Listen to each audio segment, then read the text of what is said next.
दोस्तों, great investor mister Warren Buffett के बारे में हम सब लोग जानते हैं। उनका नाम तो एटलीस्ट सबने सुना होगा।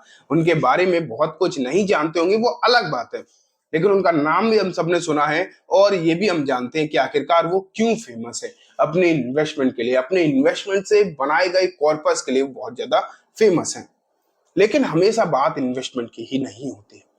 कुछ बातें ऐसी भी होती हैं जो हमें इन्वेस्टमेंट के अलावा भी सीखनी चाहिए। अपने पैसे को बनाए रखने के लिए, अपने आप को लगातार ग्रो करने के लिए भी सीखनी चाहिए।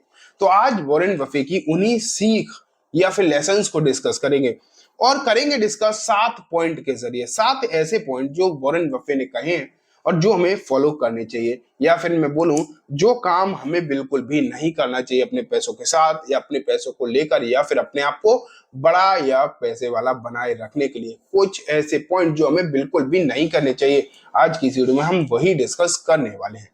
आपको ये वीडियो बहुत ज्यादा नॉलेजेबल रखेगी। इस वीडियो को कंप्लीटली देखना, बहुत कुछ अच्छा समझ में भी आएगा। तो चलो स्टार्ट करते हैं। पहला दोस्तों पॉइंट है गैम्बलिंग। वॉरेन बफे के अनुसार आपको ना अपने पैसे को कभी भी दांव पर नहीं लगाना चाहिए। आप सोचेंगे कि वो तो बहुत ज्यादा खुद इन्वेस्ट करते हैं। वो इन्वेस्टमेंट एंड गैम्बलिंग में बहुत बड़ा अंतर होता है। आपको पता है, उनका एक फेमस कोट है, आपने सुना होगा, कि उन्होंने कहा है कि अगर आप अपने पैसे को किसी शेयर में 10 साल तक इन्वेस्ट करके नहीं रख सकते, या फिर आप ये मान के चलिए कि आपको अगर किसी शेयर पर 10 साल तक के लिए भरोसा नहीं है, तो शेयर में आप 10 मिनट के लिए भी अपना पैसा मत लगाइए। ये है उनकी सोच, ये है उनका माइंडसेट। तो उन्होंने क्लियरली कहा है अपने पैसों के साथ जुआ कभी मत खेलिए। गैम्बलिंग सिर्फ वही नहीं है कि आप कसिनो में जाकर आप पैसा उड़ा देते हैं, सिर्फ वही गैम्बलिंग नहीं है। कभी कभी आपने देखा होगा इंटरनेट ट्रेडिंग में भी बहुत सारा पैसा लूज होता है, वो भी एक तरीके से आप गैम्बलिंग मान के चलिए। उनका गैम्बलिंग से मतलब क्लियरली यही है कि अपने पैसों के साथ खिलवाड़ मत करिए।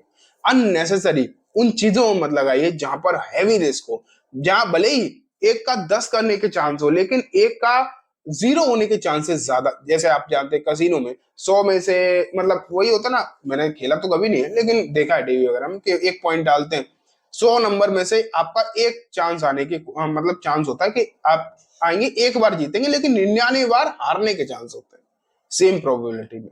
तो देखा जाए तो हारने के चांसेस बहुत ज्यादा हैं, जीतने के बहुत कम है। हालांकि जीती हुई प्राइस बहुत ज्यादा होगी, लेकिन चांसेस आपके जीतने के बिल्कुल भी नहीं है, लगभग ना के बराबर। वो होता है गैम्बलिंग। इसलिए उन्होंने क्लियरली कहा है कि गैम्बलिंग कभी मत करो, अपने पैसे के साथ खिलवाड़ कभी भी मत करो।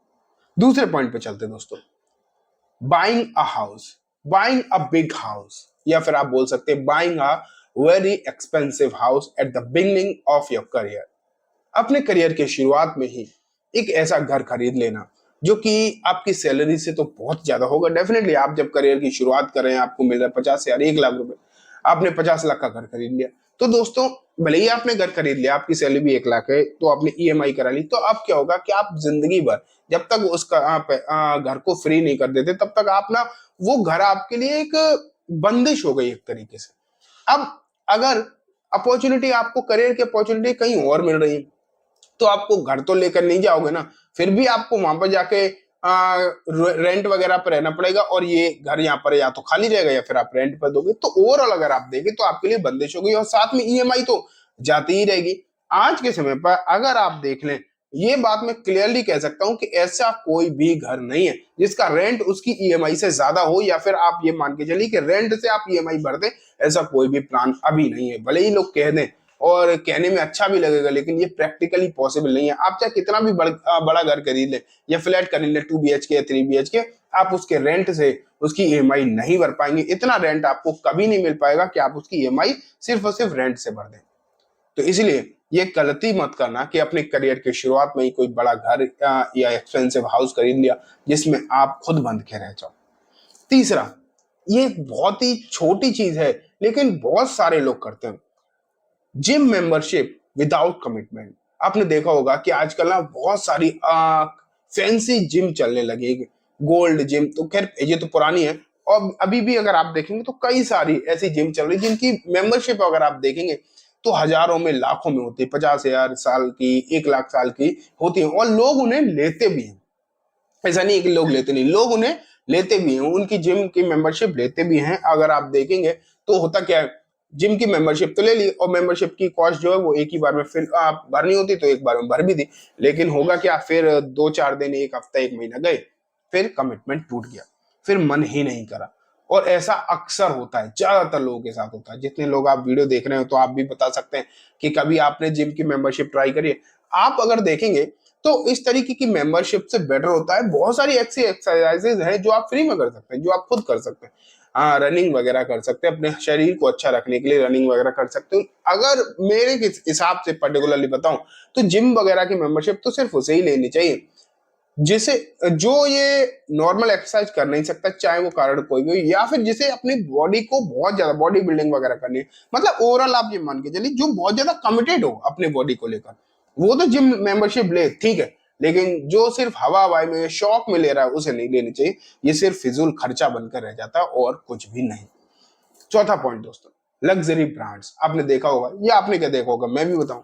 कॉलेज के दिनों में मैं जब मैं भी था, अच्छे अच्छे ब्रांड की जीन्स पहनना, 5,000 6,000 ऐसी जीन्स वगैरह पहनना। और आप भी आज देखेंगे, अगर आप खुद कॉलेज में होंगे तो इन चीजों को फील कर पाएंगे कि लेवाइस के नीचे की जीन्स नहीं लेनी, ये ब्रांड वो ब्रांड, आईफोन से नीचे का फोन नहीं चलाना, जबरदस्ती अपने आप को अमीर दिखाने के लिए, जबकि हम है भी नहीं, जबकि हम है भी नहीं, जबरदस्ती अपने आप को अमीर दिखाने के लिए लोगों के बीच में जिन्हें कोई फर्क भी नहीं पड़ता।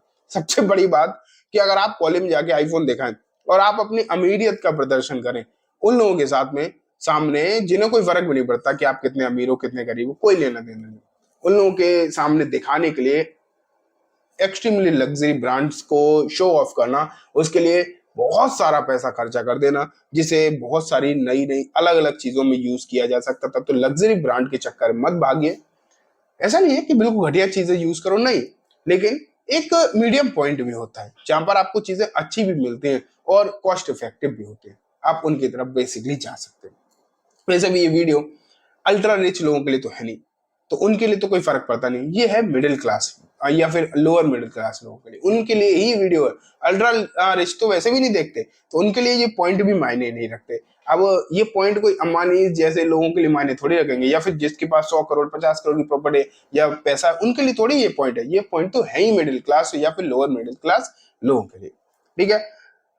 पांचवा पॉइंट दोस्तों, buying a new car. Career की शुरुआत में अगर हम एक नई कार खरीद लेते हैं जिसकी कॉस्ट, आज अगर आप आज देखेंगे एक बेसिक सी कार भी 10 लाख से अंदर तो आती है। 10 लाख के अंदर अगर आप देखेंगे तो एक आधी कार आती होगी जो कि बहुत ही लो क्वालिटी, एक नॉर्मल सी कार आप लेके नहीं आओ 10 के आसपास ही आएगी और उससे ज्यादा ही होगी। तो अगर आप नई कार खरीद लेते हैं तो कार तो ये तो आप जानते हैं कि कार शोरूम से बाहर निकलते ही उसकी कॉस्ट कम हो जाती है।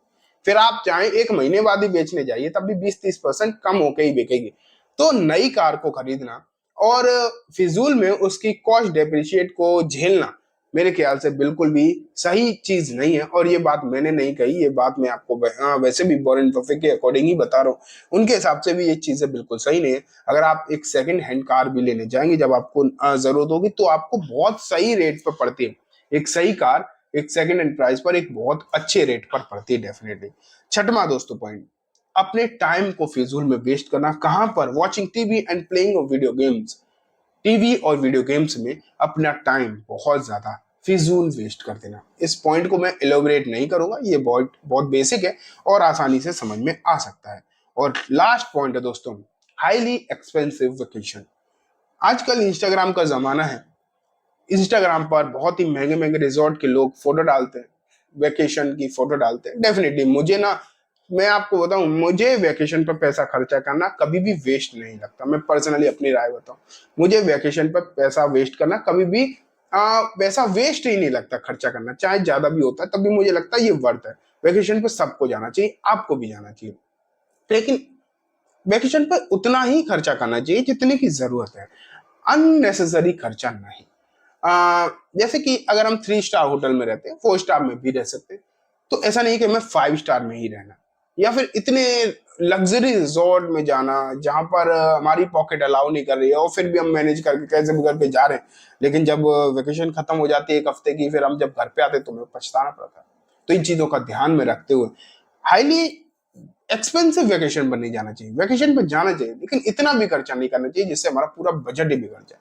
तो इन 7 पॉइंट्स का बेसिकली आपको जरूर ध्यान देना चाहिए दोस्तों खर्चा करने से पहले। हम हमेशा इन्वेस्टमेंट की बात करते हैं, लेकिन इन्वेस्टमेंट भी तो जब ही कर पाएंगे जब पैसा हाथ में होगा, पैसा बचाएंगे। तो इन चीजों का दोस्तों आपको जरूर ध्यान रखना चाहिए। वीडियो अच्छी लगी हो तो लाइक करना दोस्तों, और इसी तरीके की नॉलेजेबल वीडियो के लिए इस चैनल को भी जरूर सब्सक्राइब करना। इस चैनल की और भी इंफॉर्मेटिव वीडियोस आपको देखने को मिल जाएंगी प्लेलिस्ट वगैरह में। बाकी एंड स्क्रीन में भी मैं एक बेहतरीन वीडियो की लिंक दूंगा, आप वहां से उसे भी देख सकते हैं। Thank you.